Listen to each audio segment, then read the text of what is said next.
li may laajte tamit mooy. quand le président de la République parle avec mesure dalal ñi mu dalal. wax ak ñoom ci anam yu teey tout en rappelant aux gens. que les blessures sont encore vives. que fàttewuñu lu Ayib Daffé di teeli di xuppaate Aliou.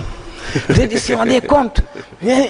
moo dalal on parle d'apaisement on parle de réconciliation. Il faut pas que les discours soient des discours va-t-en-guerre yow loolu lan moo ciy sa xalaat. bon moi je pense que c'est Ayib Daffé lu muy def mooy rappeler. mais dafa metti c'est bien de dialoguer mais rappeler bi dafa metti. non mais dafa xadar. mais aussi. dialogue ne veut pas dire aussi on va tout oublier hein. waaw non ça c'est sûr la réduction des comptes. ñun loolu lu ñu promettre promesse de campagne la. mu ngi suñu livre.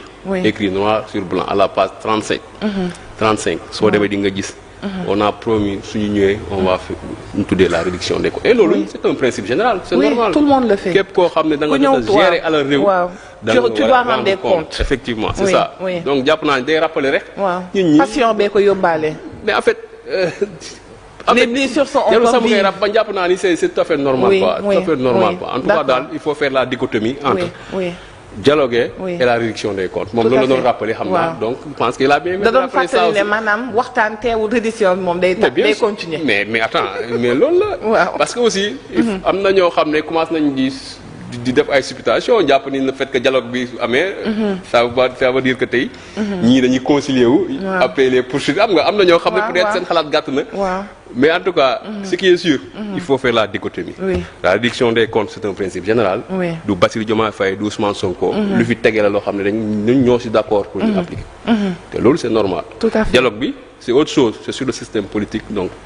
il y a une différence. tout à fait donc tey tamit à côté du dialogue un des opposants farouches du régime en place je veux nommer Barthélémy Toye Dias def na contre-dialogue am daal di créer son mouvement tuddee ko Sénégal bi ñu bokk mu am tamit un discours très poignant bu mu joxe daal di pointer les manquements économiques sociaux yi nga xamante ne ni am na biir Sénégal il a parlé des jeunes sans emploi il a parlé du panier vide de la ménagère il a parlé du père de famille qui rentre bredouille à la maison daal di def nag constat économique bi parce que constat bi tamit Alioune muy yow muy man on le voit les poches sont vides mbir yi cher na loyer bi cher na dund bi cher na les gens sont en train de crier à gauche à droite muy moom muy Bougane Gueye Dany tey si tu avais une réponse à leur apporter ce serait quoi.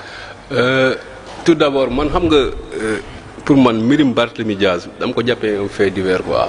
wax dëgg yàlla bëgg sax consacrer sama temps déet Aliou d'ici addu mais comme yow dama mënoo ko génne ci mën ma bañ a addu mënoo ko génne ci non damay ñëw dinaa ñëw si lu mu waxee mais Bart lu ma jàpp mooy c'est que koo xam ne politiquement quelqu'un de les morts politiquement pour man quelqu'un a conjugué au passé déet xam nga lu tax waaw te déjà les élections législatives yi ñi génn wane na ko benn bureau de vote sax mënu ko gagner pourtant fépp la yuxu di wax man naanaan la c'est-à-dire ñoom politique da leen dépassé c'est-à-dire tey Bart su bëggee ñëwaat ci politique il va falloir mu renaître en tout cas sur le plan du savoir ñoom lu ñu war a Bart lu mu war a ñëkk a def moom ak Bougane ak ay Pape Djibril Fall pour man dañoo war a dem jàngiwaat tey mënoo jiite ay nit alors que tu es incapable tey de nous parler de développement tu es incapable de nous parler d'économie de l'agriculture ainsi de suite foofu la débat bi ne du ay débat gatsa du braqué wu du taxaw c'est-à-dire seen conception politique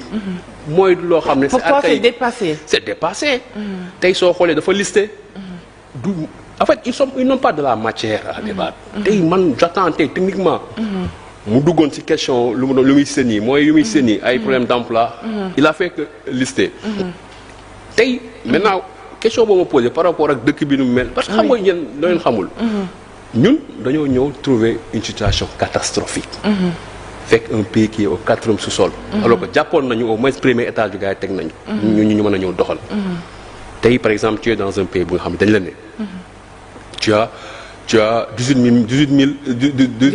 000 milliards de dettes publiques nga fekk ko fi ni ne la tey am nga déficit budgétaire 12,3% soit 2500 milliards déficit budgétaire nga fekk ko ci réew mi nga ñëw ni la dañoo contracté ay dettes contracté ay dettes hors circuit nga xam ne article 133 bu règlement général sur la comptabilité publique dafa ne pour nga contracter dette da nga war a jaar a priori à l'Assemblée nationale moo am ñu contracté plus de 7000 milliards de dettes or nga ñëw fekk situation boobu boo xam ne toppul procédure réglementaire nga ñëw fekk fi benn masse salariale boo xam ne entre 2019 2023 ñu ne la jóge na si 744 milliards dem si 1300 presque 1300 milliards nga ñëw fekk secteur BTP bi 400 milliards de dettes nga ñëw fekk ay bor sur le plan de l'agriculture 2021 ay bor 2021 2023 yoo xam ne jéem ngeen ko éponger ñun bu ñu ñëwee ñu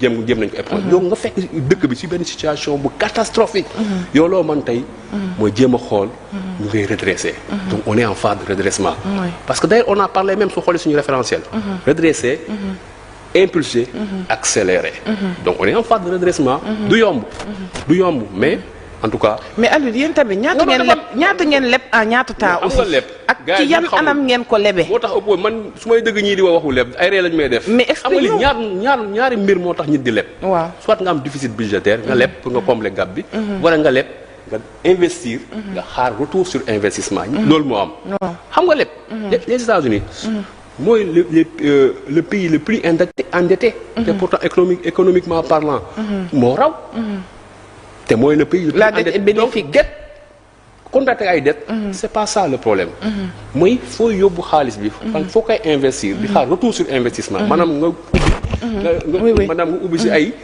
infrastructure yoo xam ne au moins wala ay en tout cas dugal ko foo xam ne taw di nga am retour sur investissement mu ñëw ci sa économie donc loolu moo am solo donc mais avec les rapports qu'on attend de vous amaana dinañ xam xaalis boobu fan lañ ko kii mais on attend toujours les rapports le dernier trimestre 2024 le premier trimestre 2025 on attend toujours c'est-à-dire que leb boobu comme tu dis la dette peut être bénéfique on te le concède mais aujourd'hui il est bien aussi yéen ci anam yi ngeen jëlee réew mi ak promesse de campagne ak transparence jubbanti bi nga xamante ne nii mooy ndëgër laayu seen nguur lépp lu ngeen leb tamit population bi mu leer ci ñoom ne fii ngeen ko dugal mais Ousmane Sonko dem soo xoolee wax na ko nous allons être transparents ñun on n'a rien à cacher on serait comme une maison en verre loolu la wax on est comme une maison en verre loolu la wax n'est-ce pas donc si kii bi mooy avec les syndicats là loolu la wax donc en tout cas le moment venu nañ publier le rapport